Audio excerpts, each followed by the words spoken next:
Deux avions d'assaut flamands de l'après-guerre qui se croisent dans le ciel d'Angers-Marseille. Les spectateurs du meeting Anjou-El Rétro ont fait un véritable bond dans le temps ce week-end. Les avions présentés sont tous d'époque, comme ce Ryan Pitty anglais, au bruit inimitable. Mais la star, c'était ce DC-3, un avion tout simplement mythique. Il a été construit en 1943. Il a participé au débarquement de Normandie. Il a largué des paras au-dessus, notamment de Sainte-Mère-l'Église, bien connue.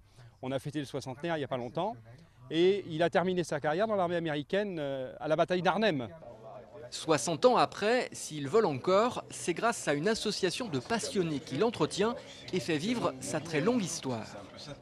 Je ne suis pas un nostalgique de la Deuxième Guerre mondiale, je ne me sens pas pilote de cette époque-là, mais je sais qu'il y a eu plusieurs, je ne vais pas dire centaines de milliers de pilotes dans le monde qui ont piloté cet avion-là, quoi. Et puis le DC-3, en plus d'un look de bande dessinée, celui-ci est aux armes de KLM et d'Air France, est un avion très agréable à piloter. Il est très, très doux.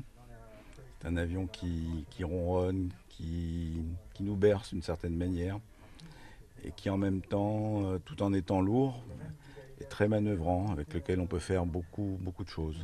Ce week-end, il a d'ailleurs servi à l'équipe de France militaire de parachutisme pour un saut de démonstration. C'est la première fois et c'est mythique, c'est génial, quoi. C'est une grande découverte.